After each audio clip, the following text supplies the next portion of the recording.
UK is feeling about this war, man. I know America's feeling some type of way, and the UK has their own type of feeling about this too. Apparently, it's hurting their pockets as well. So, we'll see. We'll see. Doug says, God bless America, God bless Donald Trump, and God bless our troops.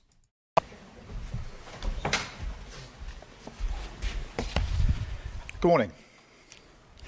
The conflict in Iran and across the Middle East is now entering its third week.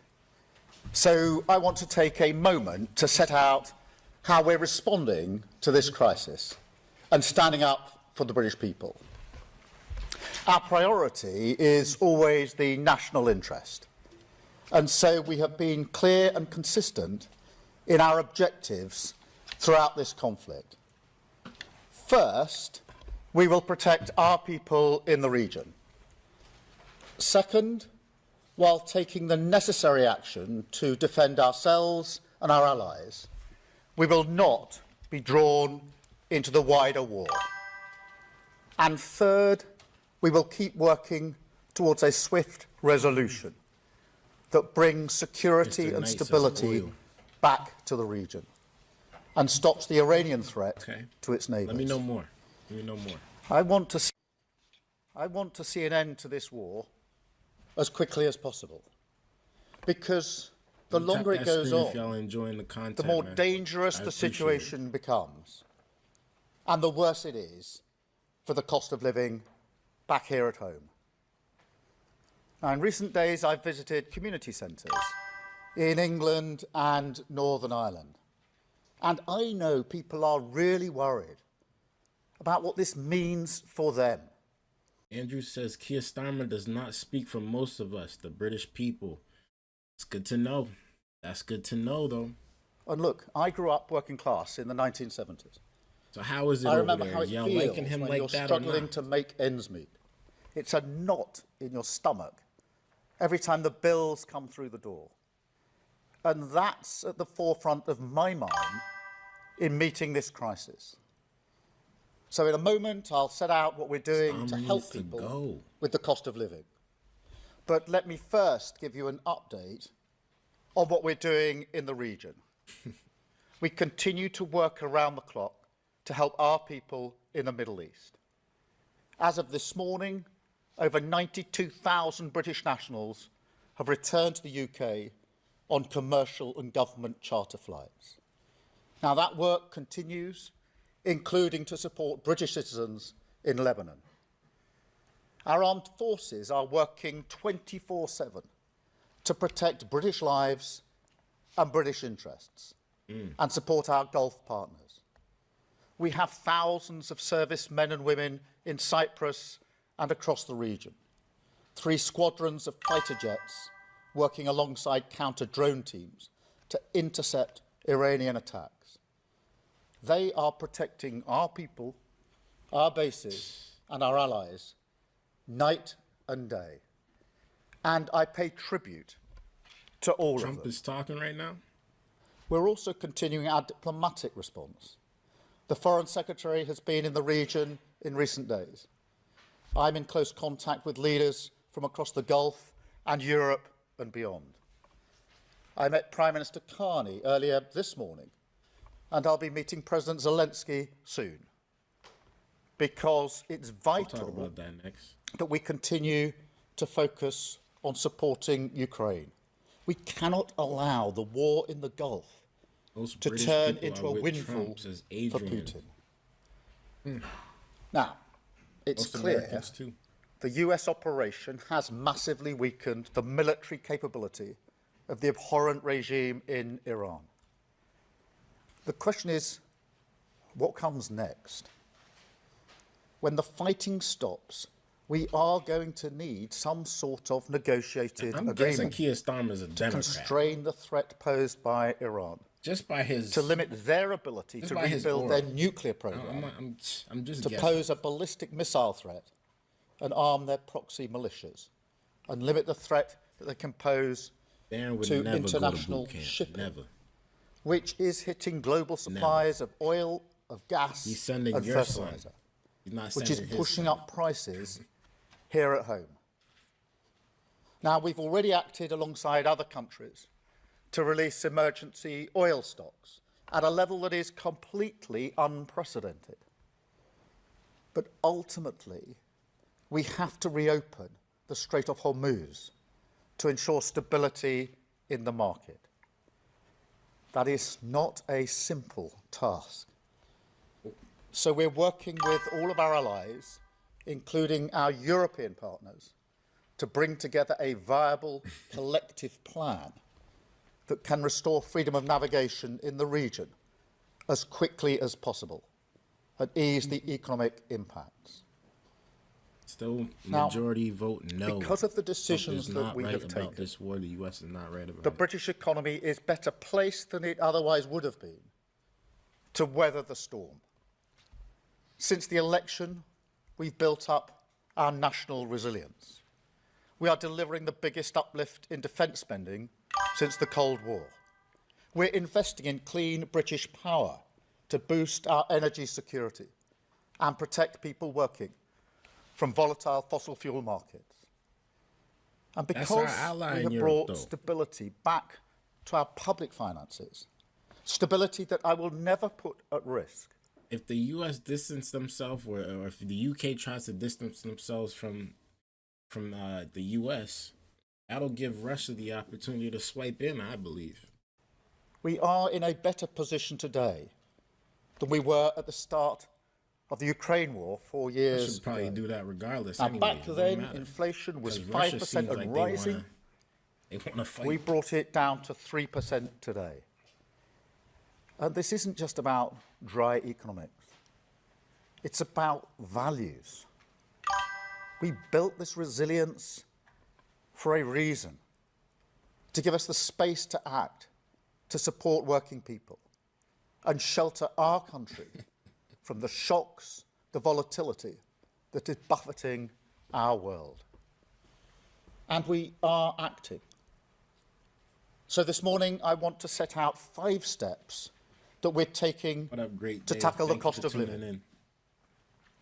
First, we have capped energy bills until the end of June, saving the average household £117. Double tap that screen for your boy, guys. Thank you so much. Now, that's in addition to the Warm Homes discount of £150 for the most vulnerable in society.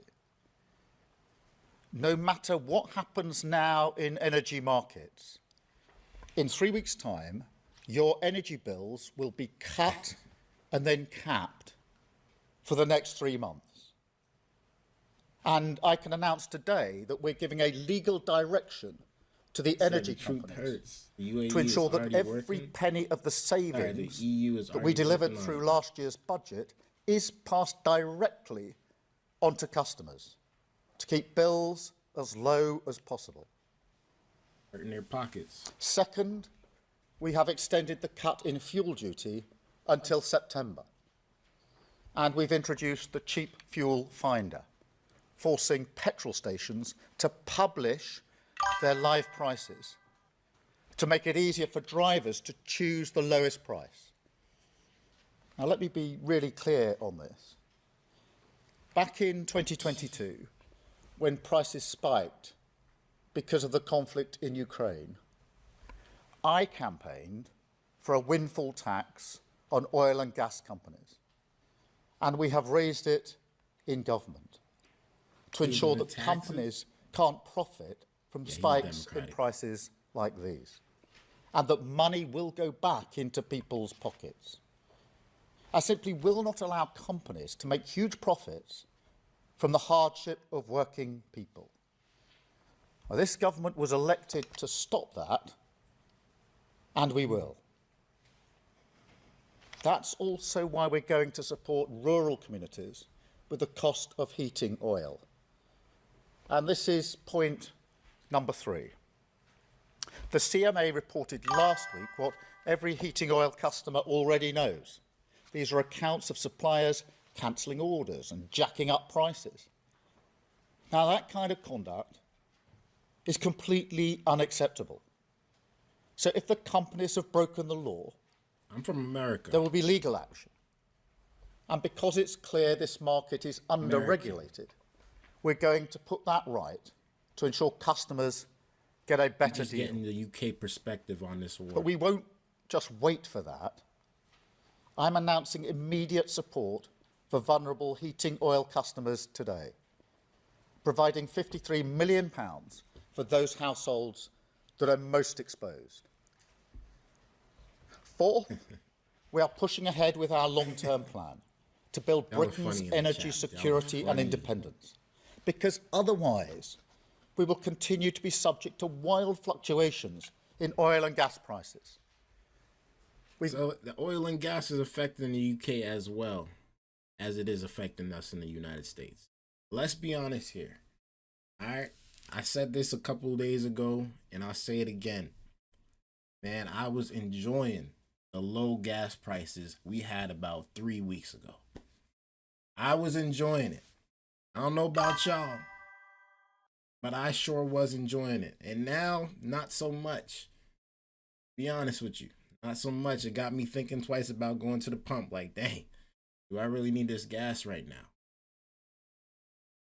But life goes on, man. Life goes on. Hopefully, we look forward for it to come back down. Right? We've already brought in £90 billion of investment in clean British energy. And that's really support Iran. Some people do in this chat. Over 20 million homes. Some people support Iran. Some people just support last Israel. Week, we committed to reforming regulations with the US, so we can fast-track new nuclear power stations. Now, as you can see, it's 50-50. If you're looking at the poll that I put in, man, the U.S. is, if the U.S. is right about this war, it's at 55% now, saying no, and 45% saying yes, they're right. So it's close. It's pretty damn near break even. Been opposed every step of the way by those who want to resist the push for clean energy. They did the same throughout the entire period of the last government, and they won. But we see here, as we did with Ukraine, with Iran on this, that this is a vital cause. Great Day says the gas prices will go back down. Because until we get ourselves off the roller coaster of international oil and gas markets and onto clean, homegrown British energy, tyrants like Putin and the Ayatollahs will be free to attack our energy security. Get back to business. So we won't slow down on this. We will go faster. Fifth, we will continue to work towards a swift resolution of the situation in the Middle East. Because there is no question, ending the war is the quickest way to reduce the cost of living. And look, it's moments like this that tell you what a government is about. My answer is clear.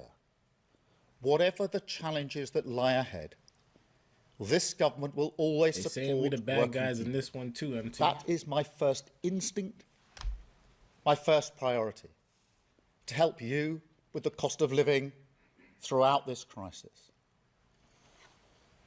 And I want to make one final point. Always because moments like this that's a fact, also tell you about leadership. That is a fact. Whether to commit British troops to military action is the most serious responsibility for any Prime Minister.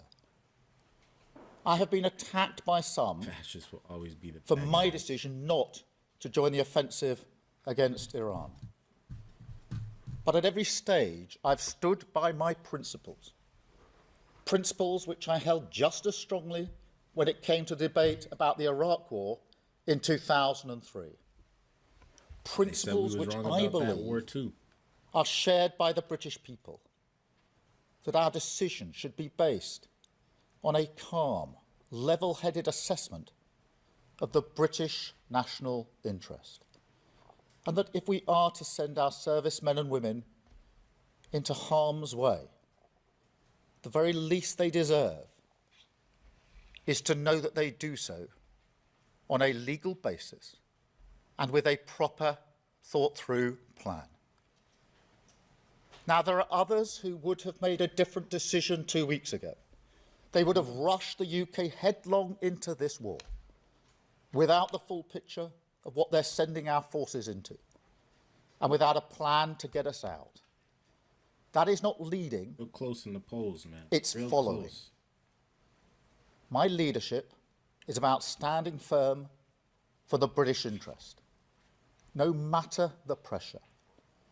And I believe time will show that we have the right approach, right on the economy and the cost of living, right on defence and energy, and right on this war, in the best interests of the British people. Starmer is an asset of Iran and Pakistan. Thank you.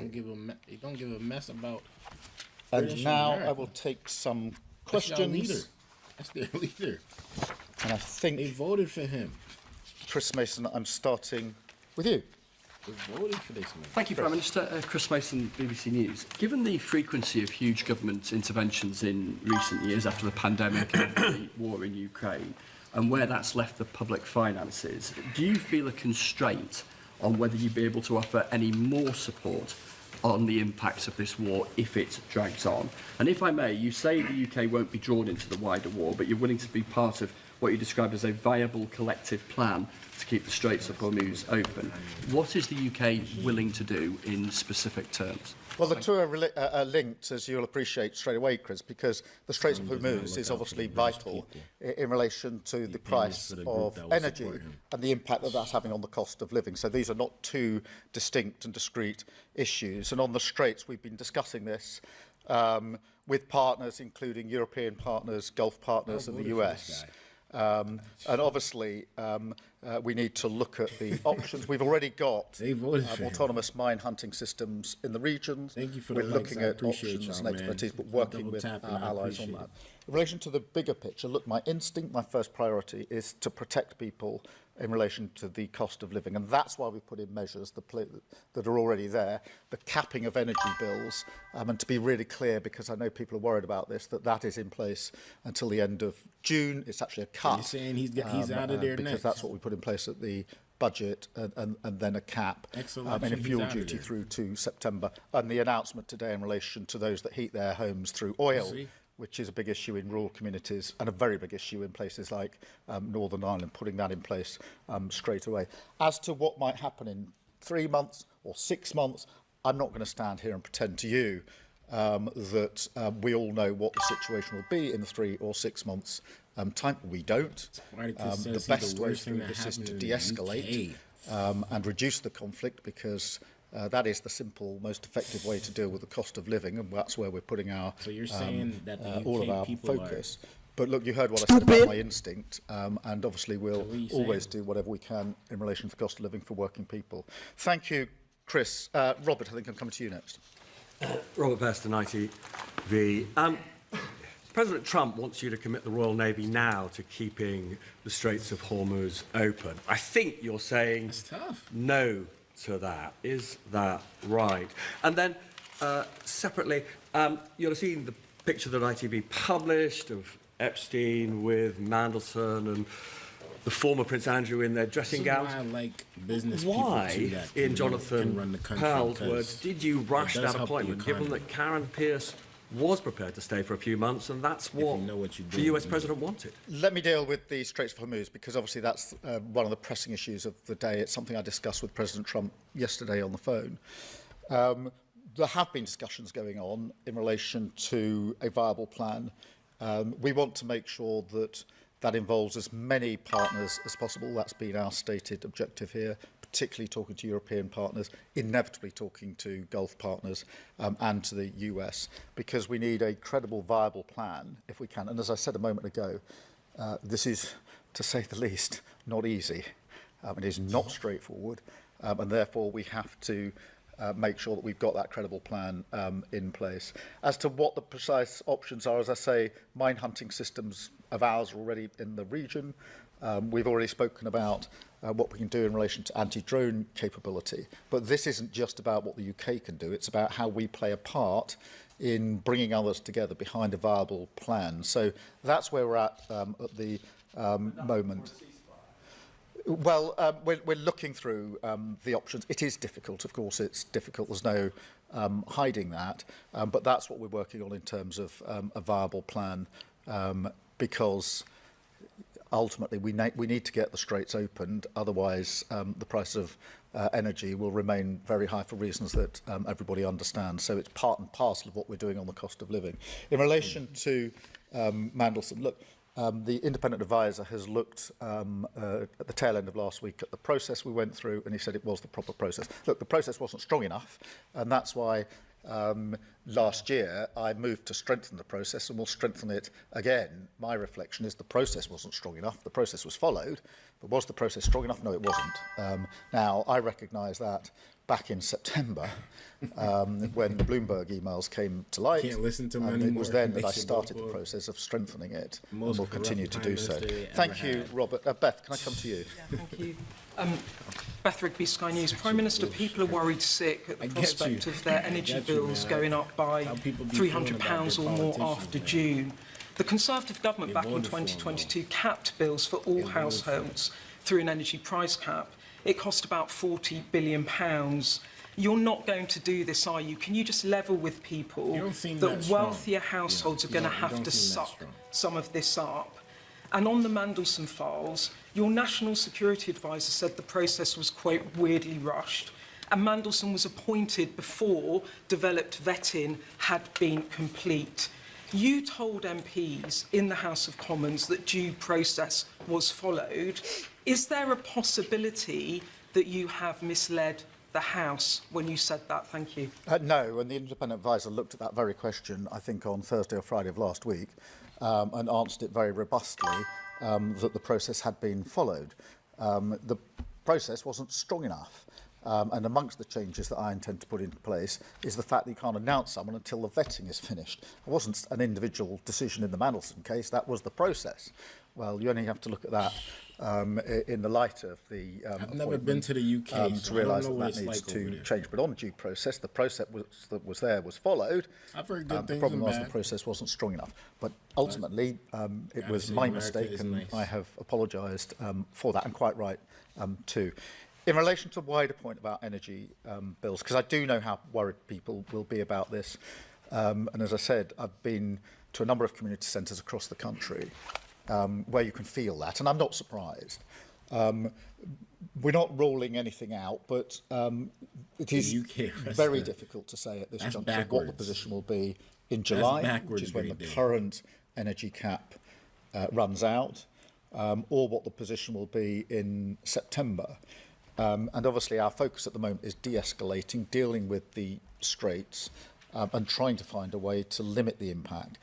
My instinct Starmer is must always to help regenerate. working people in a situation like this, hence the really energy don't price like cap that we Starmer, put in huh? place. In fact, reducing energy bills, which is one of Is the he measures doing anything good over there? the budget, and making sure that is held gotta be until doing June. something good. Work we've done on those that heat their homes through oil, which was a real cause for concern, particularly in the tail end of last week when people were beginning to fill up their tanks and they could feel for themselves. And this is an area where, in addition to what we can do through the money we've been putting in today, whether it's that or petrol, I'm absolutely determined to clamp down on anybody who may think of ripping others off in a situation like this. I've heard too many stories of deliveries being cancelled in order for the price to go up. Have to clamp down on that sort of ripping off. But I'm not going to say to you now, because so much is unknown, gotta what get 'em we out here might if do that's in the July. case, We are man, like- going to have to do what we can do now to That's de-escalate, tough. keep this all under review. And as soon as it's necessary to say anything further, I will obviously do so.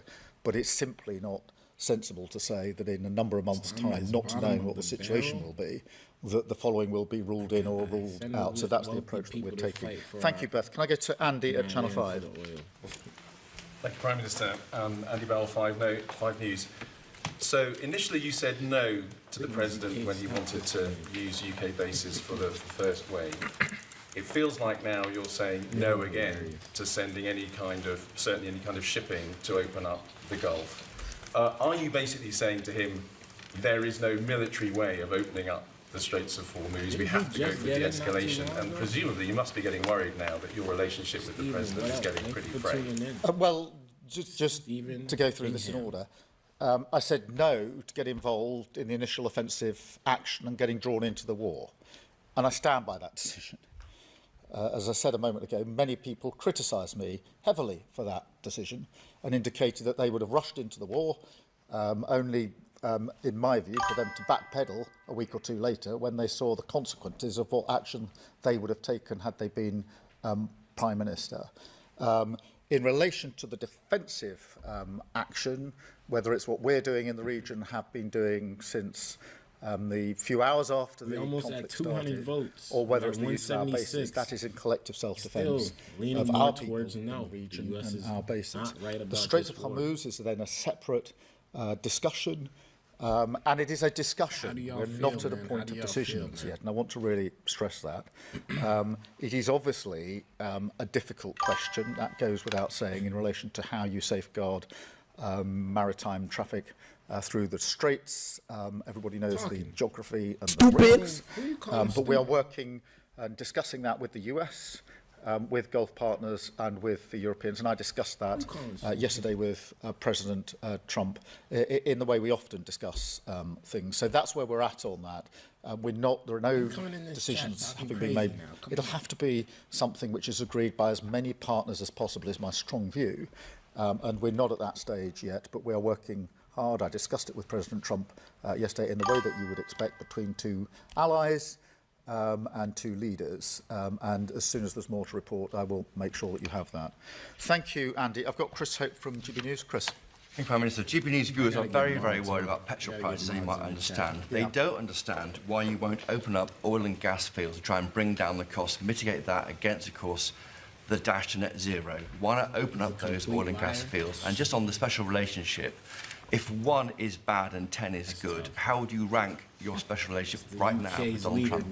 Well, in relation to, I do know how anxious your viewers and everybody else will be in relation to their energy bills, because there's a conflict going on. They will have their own views and worries about the extent of that conflict. And many are worried that it escalates rather than de-escalates. I'm clear we need to de-escalate. In relation to their bills in the here and now, we are taking measures to protect them, and I want to just make that clear for all your viewers, because for the next 3 months their bills will come down and be held down, and they need that reassurance, because some are worried that they're going to go up next week or next month. That won't happen. Obviously, we'll have to keep under review what happens elsewhere. If they're oil-based, and some of your viewers will be, the announcement I've made today is to give them help with that, because already their bills are going up and they're not within, or they wouldn't otherwise be within the scheme. On oil and gas in the North Sea, obviously that's going to be part of the mix for many years to come. He's one of those environmentalist guys, that's what you're saying? So there's no difference of position. He's trying to have everything run off of solar and electric everything, and is he forcing that over there though? Hope he's not forcing it. There, we did make progress on what's called tiebacks. Your viewers may have seen that or not, but that basically allows further access into oil and gas in the North Sea. So that's already in place. But he said he's not trying to send people over there. He's not trying to do it. Obviously, if it comes down to it, he'll send them over. But the question I'm answering or trying to address at all times is what are the measures that are actually going to take money off bills now or in the foreseeable future? And that is by ensuring that we've got a better mix of renewables and that we go to renewables. And there's no denying, because we've seen this firsthand now. We saw it in Ukraine.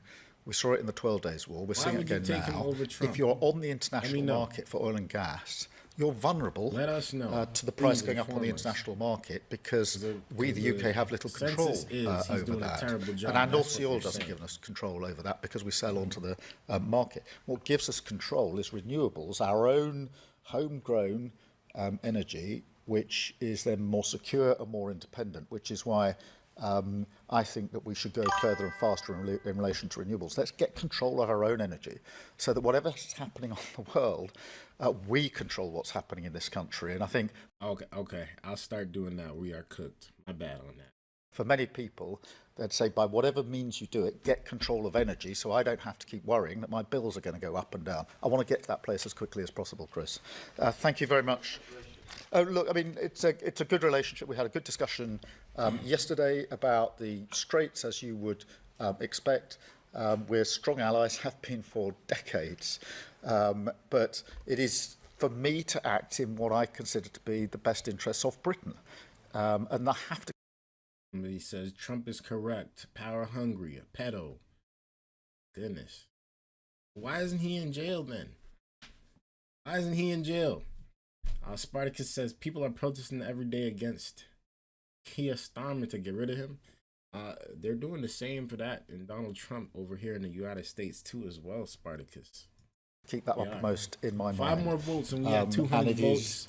56% for saying want of a better no. word, that those that 2 weeks ago were urging us to go headlong into the full-blown war are beginning to have second thoughts about that. There's reason for that. The problem, as I pointed out to the Leader of the Opposition last Wednesday, is if you're Prime Minister, you don't get to come back a week later and say, oops, I made a mistake about that war, can I back out of it now? You have to make the decision that you genuinely believe is in the best interest of the British people from the get-go.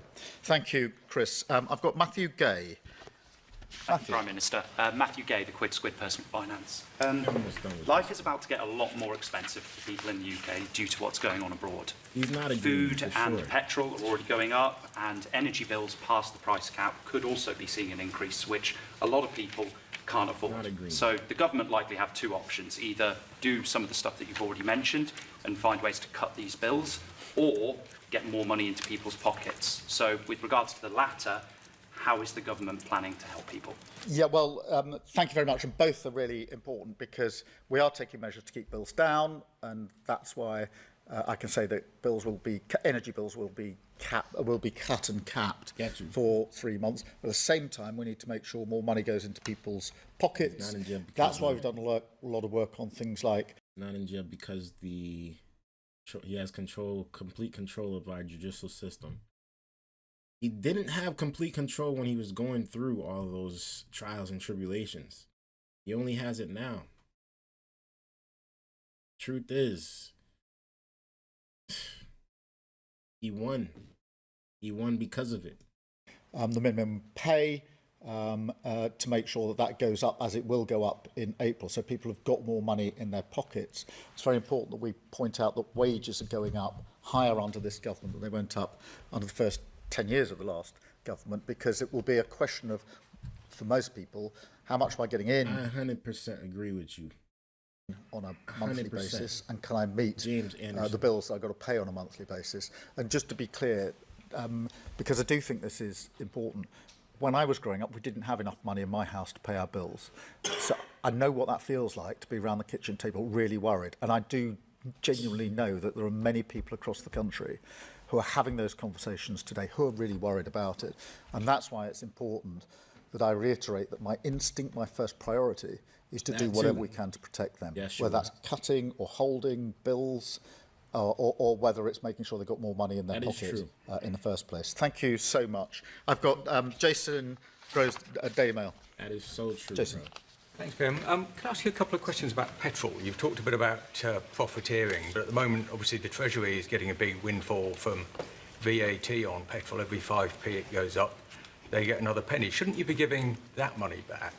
And then, secondly, Nick Butler, who you may know used to work for Gordon Brown and BP, was out this morning saying we could be facing petrol rationing in a couple of months. What sort of preparations are you making for that? Well, on both those issues, I mean, on fuel duty, that is being held till September. And yeah, that's held till September.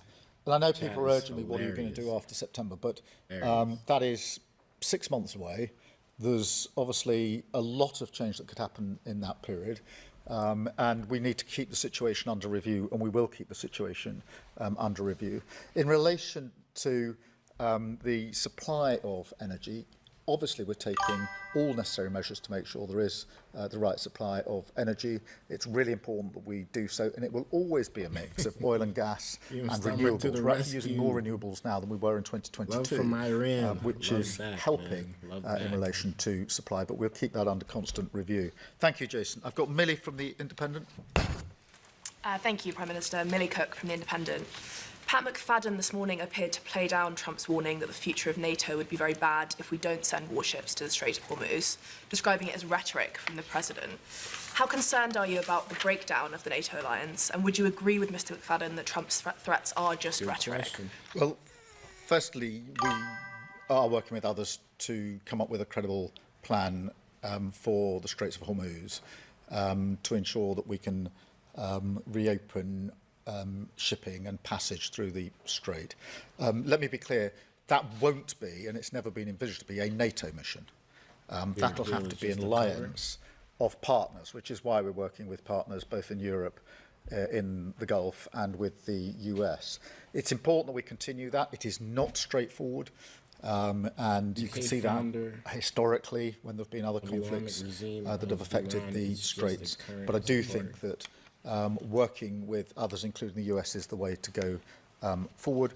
And I had a perfectly good discussion with President Trump about that yesterday. And of course, as you'd expect, I mean, we are talking to the US at all levels all the time. Whether it's the US, whether it's Europe, whether it's Gulf partners, we are trying to pull together both partners and a plan in relation to the Straits. Thank you very much. Let me go to George Parker, FT. Thank you, Prime Minister. You said earlier that you simply won't allow companies to make huge profits from the hardship of working people. And he doesn't seem like he's a fighter. To be honest, let's call it like it is. He doesn't seem like he's trying to be in no conflicts. He's not trying to send people to fight. He's not trying to be one of those macho men. He seemed like a really relaxed, nonchalant, calm guy. He doesn't seem like that type of guy that you would really want to be leading, but this is what the UK voted for. You said that in the context of windfall taxes in the past. So I just wondered whether you were suggesting that if they carry on, as you see it, with this bad behaviour, a windfall tax or a higher windfall tax is a possibility. And secondly, taking you back to something you said right at the start, you said the longer this war goes on, the more dangerous it becomes. I just wondered if you could clarify what you mean by that and whether you feel the President shares your concerns. Well, in relation to a windfall tax, obviously there is a windfall tax in place, and we continued and extended that. And you can see in a circumstance like this why it's so important that we did so. That's the argument I made in 2022, and it's the argument I make now. Obviously, it is important that we work with the oil and gas sector, and that's why we've taken a number of measures, including the tieback provisions that we put in place just a few months ago. In relation to the broader words I used, look, the longer it goes on, the higher the risk of escalation, and the bigger the impact on the economy and energy prices, and hence on the cost of living for families across the country. And that is why, in addition to the self-defence actions that we're taking, in addition to the work and discussions that are going on in relation to the Straits of Hormuz, we do need to keep working for de-escalation. In the end, however it comes about, there is going to have to be a negotiated settlement of some sort. We mustn't lose sight of that. We must talk to our allies about that, and we do. Obviously, we had the Iranian mothers are definitely thankful that they're getting their children's bombed. That's so sad. G7 call last week. I spoke to the President over the weekend, but I'm clear in my mind that the longer it goes on, the more difficult it becomes, and therefore I'm doing everything I can to work to a resolution of this, but I'm not going to stand here and pretend to you that that is straightforward, that is easy, but we do what we do best, which is to work with our allies, whether that's the US, Europe, or the Gulf, and slightly further afield in the coalition of the willing, to bring about that end. Thank you all very much indeed. Thank you. Who are the 43% of idiots on this planet? At first, it was a lot closer. It was a lot further away. But the more and more we've been streaming, the more and more that no has been getting shrunken up, closer and closer. Somebody says love from Iran. Thank you for tuning in. I appreciate you.